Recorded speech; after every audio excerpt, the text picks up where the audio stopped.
네, 전국의 시청자 여러분, 보아사법담 스님의 술술 풀리는 소원성 이야기 시즌 3를 시작하겠습니다. 네, 우리 다 같이 인사하겠습니다. 술술 풀릴 겁니다. 네. 오늘 여러분들께 긍정의 힘에 관해서 1시간 동안 뜨거운 열정으로 부처님 말씀을 전할까 합니다. 먼저 법담 스님의 행복책 중에서 좋은 글귀가 있어서 먼저 낭송해드리고 시작하도록 하겠습니다.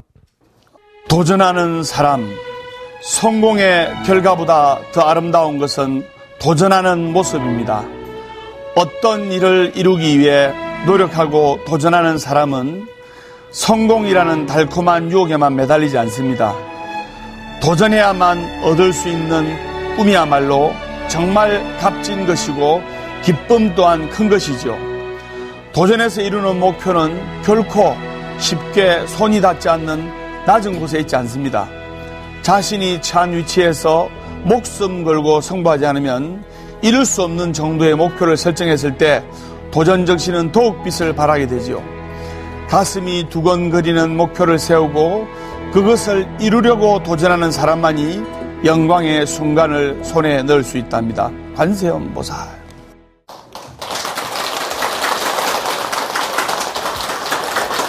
요즘 우리가 살고 있는 세상은 천천히 흘러갑니까? 정신없이 흘러갑니까?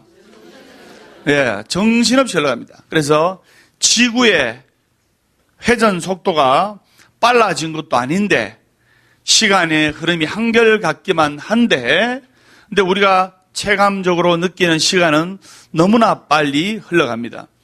100년도 못 사는 인생을 우리는 1000년 만년 살 것까지 집착하고 바쁘게 살아갑니다. 그래서 300년 전에도 100년 전에도 50년 전에도 시간의 속도는 변함이 없는데 우리는 왜 유독 시간이 빠르게 흘러간다고 느낄까요? 우리가 10대는 세월을 먹는 체감 속도가 10km로, 20대는 20km, 30대는 30km, 40대는 40km, 50대는 50km 이렇게 자기 나이대별로 가는데 그죠? 70대, 80대는 70km, 80km 빨리 세월이 가지 않습니까?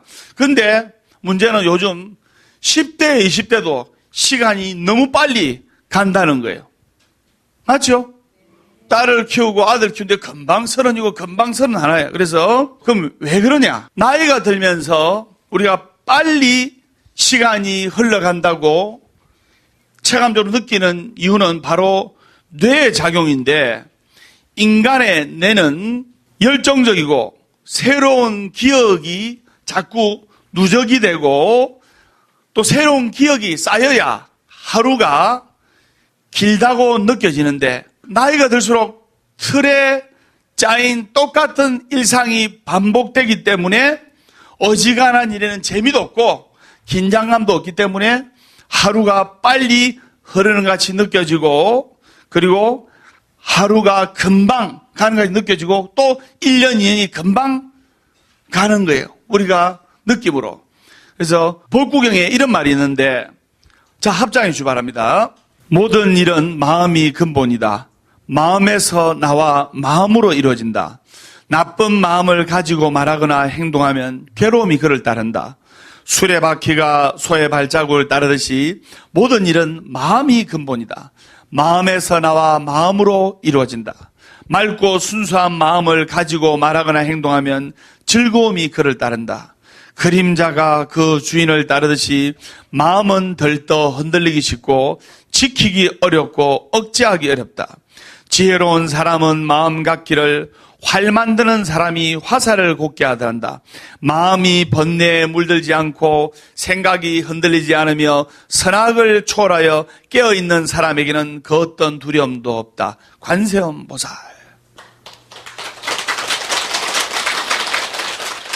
나이를 먹고 세월이 빨리 간다고 느끼는 것도 마음의 작용입니다.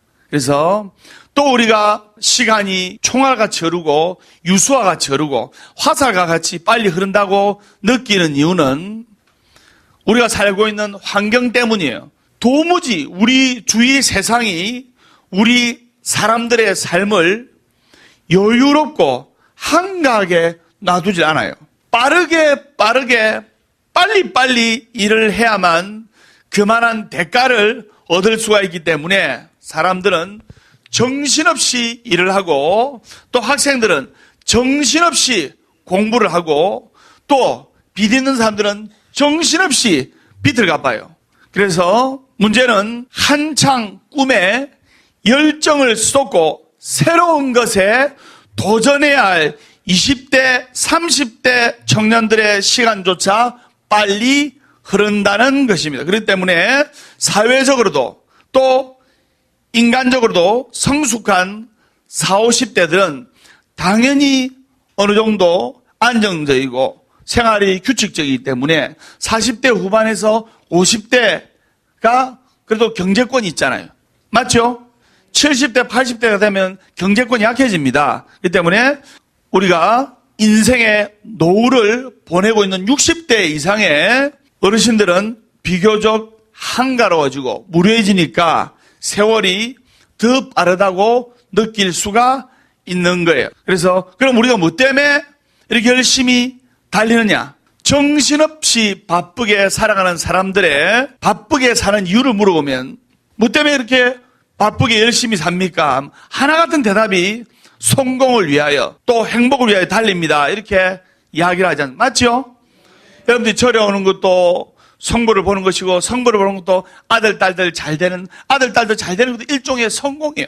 또 아들, 딸들 잘 되고 여러분 모두가 가족이나 남편이나 아내나 본인 가족들 모두가 잘 되는 것도 성공이고 그 성공이 모이면 행복이 된다고 또 볼 수가 있지 않습니까? 그래서 불교적인 관점에 성공과 행복은 잠깐 피었다가 떨어지는 봄꽃일 수도 있는 거예요. 그래서 아침에 잠시 맺혔다가 정발해지는 이슬일 수가 있단 말입니다. 건강의 말씀에 일체유법 여몽한포영 여러여개전 응작애주관이라는 말이 나옵니다. 부처님께서 48년 중에 21년간을 법문하신 것이 금강경인데 그 금강경을 이 한 구절을 설명하기 위해서 21년간을 중생들을 위해서 부처님께서 거리에서 고통받고 있는 중생들을 위해서 법문을 하시고 법문을 하셨어요.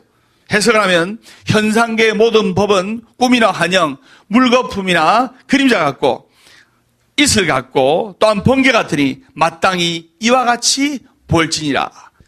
우리가 100년이라는 인생을 보면 스님이 저번 시간에 이야기했잖아요. 90대가 되면 물론 우스갯소리를 했는데 산에 누워있는 사람이나 집에 누워있는 사람이나 같다고. 맞아요. 그래서 사막의 신기루와도 같은 미래의 성공과 행복을 위해서 사람들은 하루하루 온 힘을 다해 살아갑니다. 우리가 죽을 때 되면 다 부질없어요.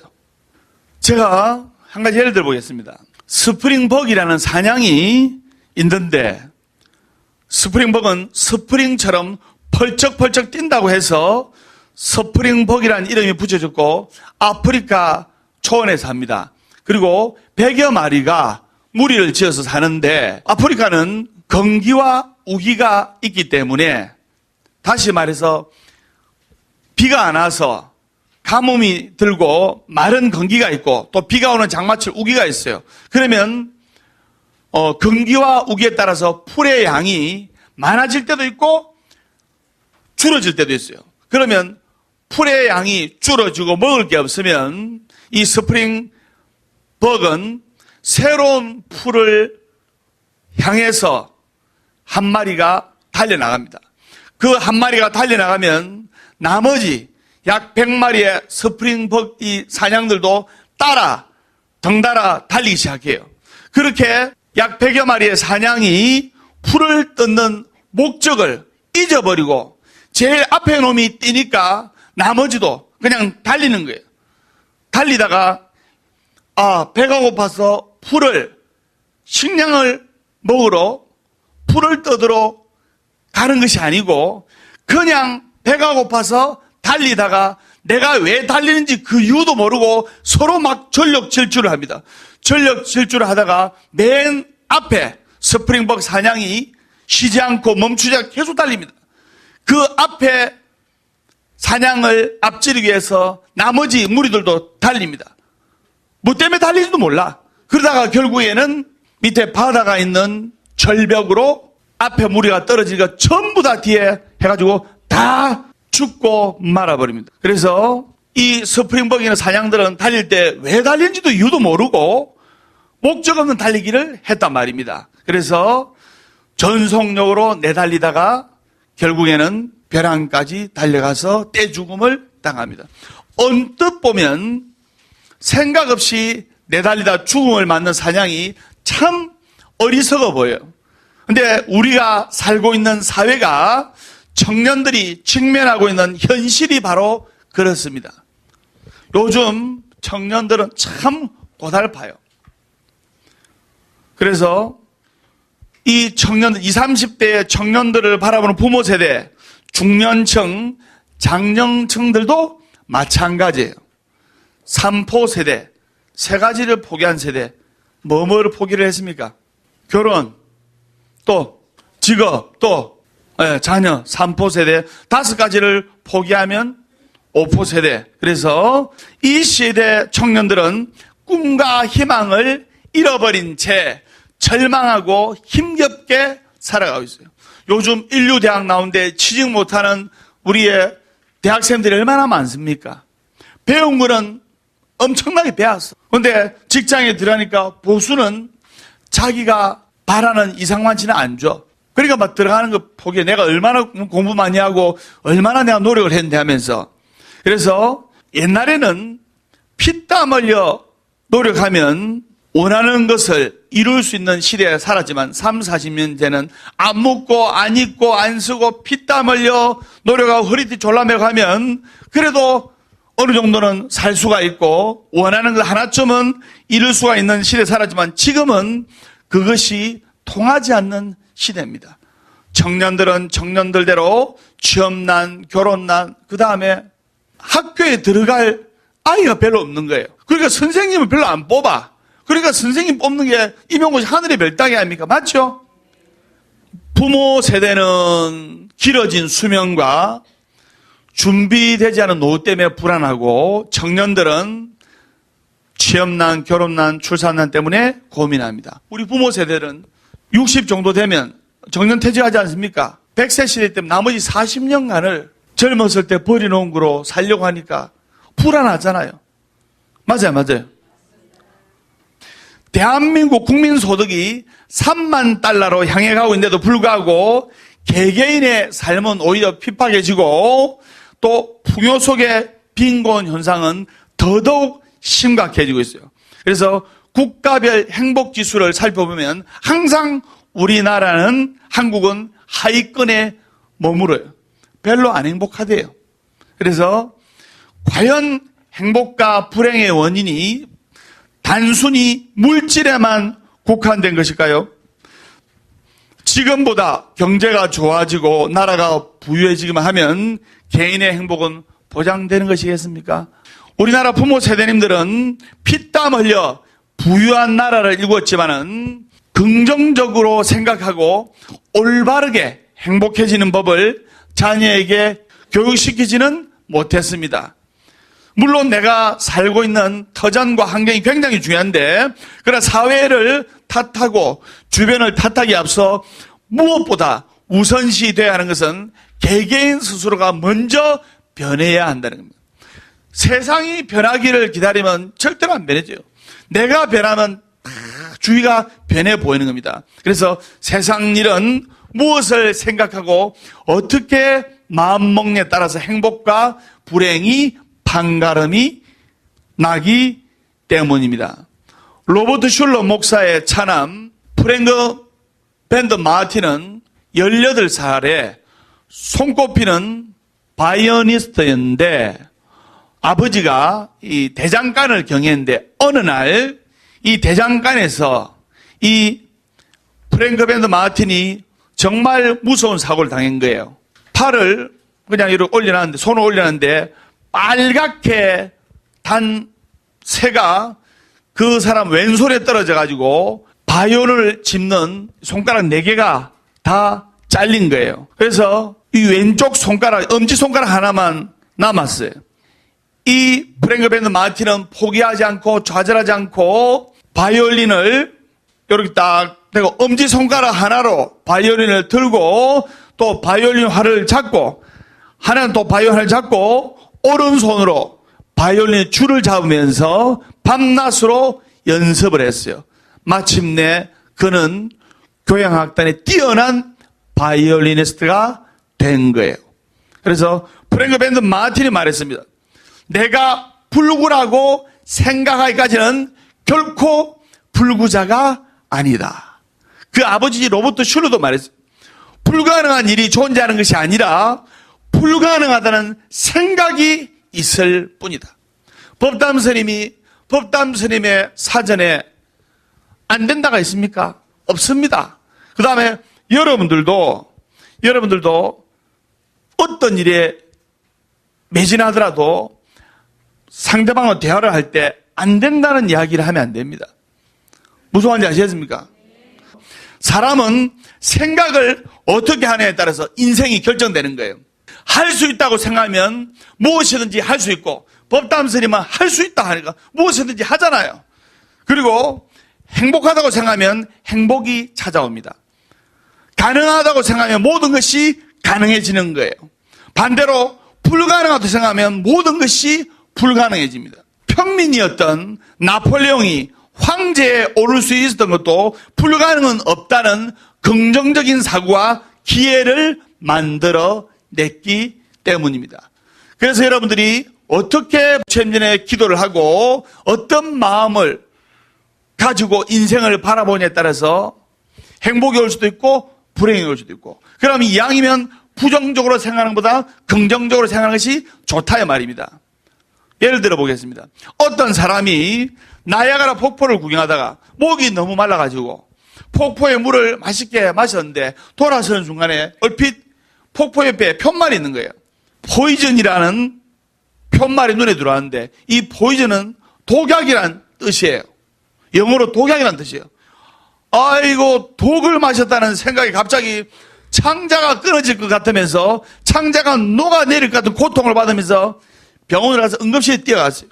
응급실에 뛰어가지고 병원의 의사한테 진단을 받았는데 제가 나야가라 폭포 옆에 포이즌이라는 독이 들어있는 물을 마셨습니다 하니까 의사가 깔깔 웃으면서 그 푯말은 프랑스어로 poisson, 즉 낚시금지라는 뜻입니다. 그렇게 이야기를 한 순간 그 남자는, 독약을 마셨다고 생각한 남자는 그렇게 심하던 배 통증이 순식간에 사라진 거예요. 당연하다고 생각하는 상식이나 믿음은 마음을 넘어 몸까지 지배를 합니다. 그렇기 때문에 이러한 현상을 바로 위약 효과 또는 플라시보 효과라는데, 약효가 전혀 없는 가짜 약을 진짜 약으로 속여 환자에게 복용하도록 했을 때 병세가 호전됩니까? 안 호전됩니까? 병세가 호전됩니다. 어느 대학교 실험에서 감기 환자 중에 한 팀은 약효가 전혀 없는 식물 성분을 알약으로 만들어줬고 다른 팀에는 아무것도 안 주었습니다. 결국 먹으나 안 먹으나 똑같은 거예요. 그런데 이 중 알약을 받지 못한 사람들은 평균 반나절 늦게 회복되었지만은 알약에 대단한 효과가 있다고 여긴 사람은 평균 2, 3일 정도 빠르게 회복되었습니다. 이처럼 플라시보 효과가 가능한 이유는 바로 제가 선정하겠습니다. 긍정의 힘, 믿음의 힘. 바로 이 때문입니다. 그 때문에 성격이 긍정적이고 이타적인 사람들은 부정적이고 이기적인 사람들보다 플라시보 효과를 경험할 가능성이 훨씬 더 높다 이 말입니다.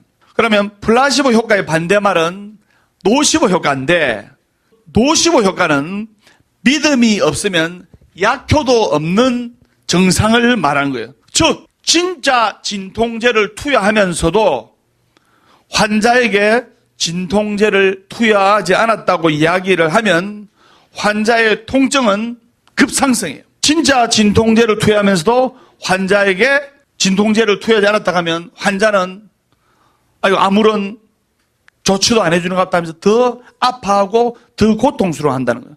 정말 신기하지요.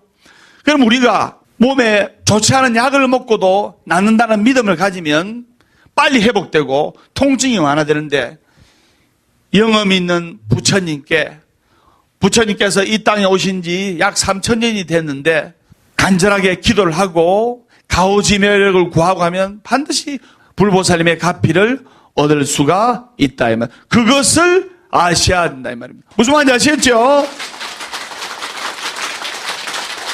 부정적인 생각은, 불신은 불행한 결과를 가져오는 거예요. 사람은 행복한 마음을 먹고 행복하기로 마음먹으면 행복해지는 겁니다. 일상생활을 긍정적이고 밝은 에너지로 채운다면 주어진 것보다 훨씬 더 많은 행복을 누리며 살아갈 수가 있는 거예요. 일상생활을 밝게 긍정적으로 생각해야 된다 말입니다. 또 한 가지 예를 들어보겠습니다.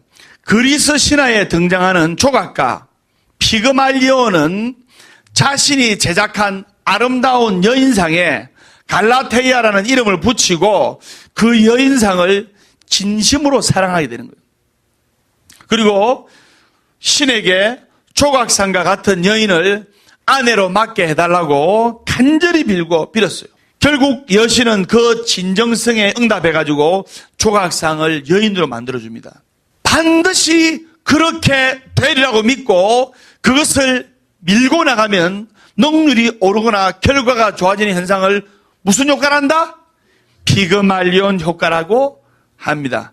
즉 사람들의 믿음이나 기대, 예측이 그대로 실현되는 긍정의 힘을 의미합니다. 그래서 피그말리온 효과는 자기가 말한 대로 된다는 뜻에서 자기 실현적 예언이라고 합니다. 법담 스님이 술술 풀린다 생각하니까 술술 풀리지 않습니까? 술술 풀리는 스님이 기도하면 술술 풀리게 되어 있습니다. 그리고 여러분들이 술술 풀릴 겁니다 인사를 할 때도 그냥 술술 풀릴 겁니다 그러면 안 돼. 그럼 조금밖에 안 풀려. 법담 스님처럼 술술 풀릴 겁니다. 자, 같이 해볼까요? 시작. 술술 풀릴 겁니다. 예.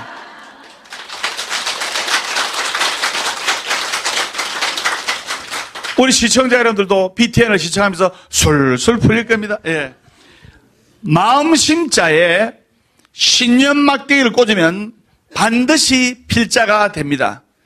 이 필은 긍정을 의미하는 필성과도 연결이 되는데 불가능도 마찬가지입니다. impossible라는 단어에 긍정의 아포스트로피를 하나를 찍으면 바로 I am possible, 가능하다는 뜻이 됩니다. 그래서 생각을 바꾸면 세상이 보이고 세상이 보이면 가능성은 무한히 열려 있는 거예요. 세상 일을 긍정적으로 받아들이는 습관을 들이면 회복 탄력성은 놀랍도록 향상이 된다 이 말입니다. 회복 탄력성은 타고나는 것이 아니고 세상 일을 긍정적이고 부처님에 대한 신념과 믿음의 힘으로 바라다 보면 회복 탄력성이 올라간다 이 말입니다. 그래서 인생의 밑바닥에서 바닥을 치고 올라오는 힘, 밑바닥까지 떨어졌어도 꿋꿋하게 튀어오르는 마음의 근원이 회복 탄력성이다. 그래서 심리학자 알프레드 아들러는 인간의 가장 놀라운 특성은 마이너스를 플러스로 바꾸는 힘이라고 했어요. 그래서 회복 탄력성이 낮은 사람은 마치 유리공과 같습니다. 떨어지면 깨져. 못 일어나 이 사람은. 그러나 회복 탄력성이 높은 사람은 떨어져도 다시 튕겨 올라오는 고무공과 같아요. 그래서 내가 좌절하고 넘어지고 자빠지고 괴로워도 땅에 넘어진 자, 땅을 짚고 일었을 때 이 사람은 인생의 승리자가 됐고 행복한 인생으로 갈 수가 있다 이 말입니다. 그래서 고무공과 같은 사람은 좌절감을 쉽게 극복하고 오히려 실패를 발판 삼아 더 큰 발전을 이루어내지만은 유리공과 같은 사람은 한 번의 실패로 패배감에 빠져 나락으로 떨어집니다. 또 한 가지 예를 들어보겠습니다. 일본 혼슈의 아오모리는, 여러분 아오모리 사과 아시지요? 이거 아오모리 사과다 물어 맛있다 이러지 않습니까? 일본에서 가장 사과를 많이 재배하는 사과의 고장으로 유명했는데, 일본에서 유통되고 있는 사과의 절반 이상이 이 일본 혼슈의 아오모리에서 생산되고 있으며, 그리고 사과파이, 사과과자, 사과주스 등 700여 종에 이르는 사과 관련 식품도 이곳에서 대다수 제조되고 있었는데, 그 중에서도 아오모리 사과면 제일로 유명한 것이 바로 합격 사과예요. 지금도 이 합격 사과가 유명합니다.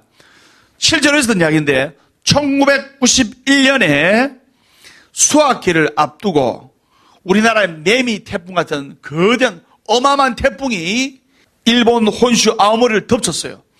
그래가지고 90% 이상의 사과나무에서 다 떨어져 가지고 한 해의 사과 농사를 완전히 망쳐놓고 말았어요. 겨우 10% 정도만 상품화할 수가 있었는데, 낙담한 사과 재배 농부들은 그냥 포기하면서 한숨을 쉬는데 다 팔아도 원가도 안 나오고. 그래서 시름에 고통스러운 시간을 보내고 있을 때 그 중 한 농부가, 야, 우리 이렇게 다들 넉넉고 포기하고 있을 게 아니고 뭔가 한번 아이디어를 한번 내보자 했어요. 그래서 10% 남은 사과로 어떻게든 수입을 내가지고 다시 내년 사과 농사를 준비해야 되지 않겠습니까? 그러면서 이야기를 하고 아이디어를 낸 게, 이 남은 10%의 사과는 어떠한 고난과 어려움에도 떨어지지 않고 끝까지 붙어있는 의지와 행운의 사과입니다. 이 의지와 행운의 사과는 입시에 임하는 수험생들에게 꼭 합격할 수 있는 행운과 기운을 줄 것임에 틀림없습니다. 그래서 이 사과들을 합격 사과라고 명명하여 시장에 내어보기로 합시다. 그러니까 다른 동료 농부들도 그거 괜찮다 해가지고, 보통 사과를 팔면은, 우리나라도 팔면은 박스로 들어오잖아요. 맞죠?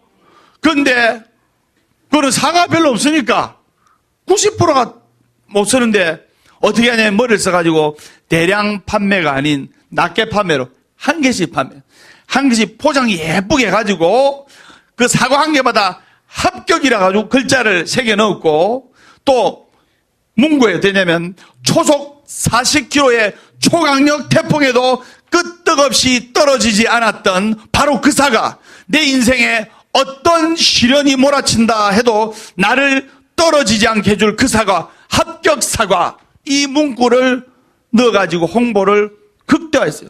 그 합격 사과 대박이란 거 아닙니까? 일반 사과보다 10배로 비싼 가격에 팔렸어요. 그리고 이 합격 사과가 수험생들한테 알려지면서 보통 사과의 10배 이상 되는 가격에도 불구하고 난리가 난 거예요. 그래서 남은 10%의 사과들 다 팔았을 때 오히려 풍년이 들어가지고 사과를 다 팔았을 때보다 매출과 수입이 훨씬 더 많아진 거예요. 고난과 역경만 가득한 상황 속에서도 결코 포기하면 안 되는 이유는 운명의 흐름이 바뀌는 시기와 장소가 분명히 오기 때문입니다. 내가 내리막길이라서 계속 내리막길로 가는 게 아닙니다. 반드시 터닝 포인트 지점이 오는 거예요. Dream is nowhere. 꿈과 희망은 어디에도 없다. 이거를 띄었으면 Dream is now here. 꿈과 희망은 바로 여기에 있다.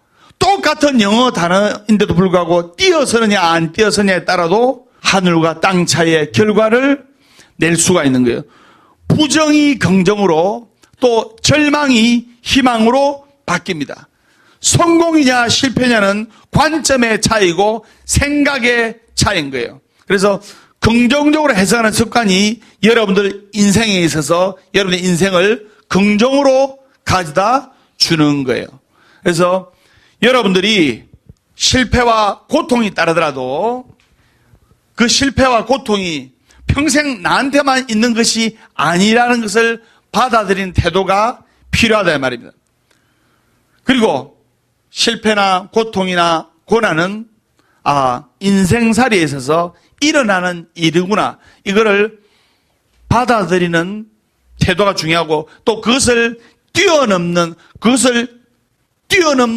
태도가 중요하다 이 말입니다. 또 한 가지 이야기를 하겠습니다.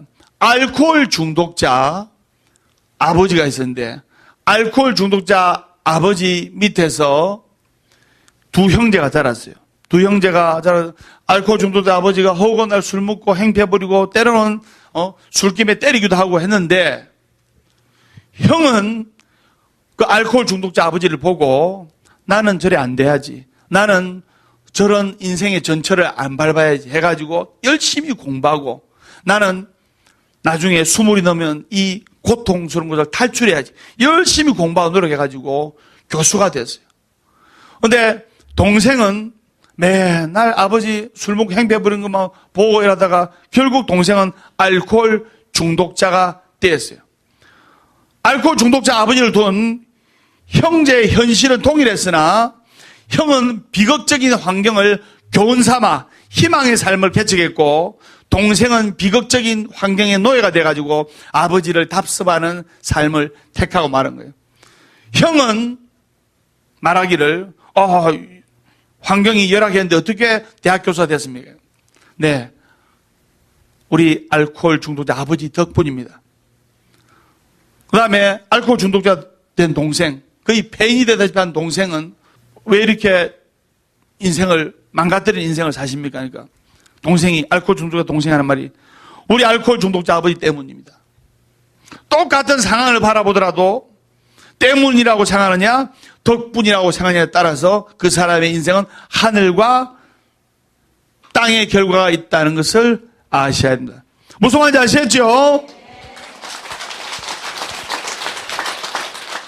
그래서 이처럼 주어진 환경이 동일하더라도 어떻게 생각하고 받아들이냐에 따라 성공과 행복이 결정이 되는 거예요. 다시 말해서 사건 자체보다는 그 사건의 해석이 더 중요하다는 것입니다. 길을 가다가 돌이 나타나면 약자는 그것을 걸림돌이라고 말하지만 강자는 그것을 디딤돌이라고 말합니다. 토마스 칼라일이 이런 이야기를 했는데 그래서 여러분들도 인생의 걸림돌을 법담 스님처럼 인생의 큰 디딤돌로 만들어서 멋진 인생 여러분 모두 하신 일이 법담 스님처럼 술술 풀리기를 기원하면서 다음 시간에 밝고 건강한 모습으로 뵙도록 하겠습니다. 우리 다 같이 인사하겠습니다. 술술 풀릴 겁니다.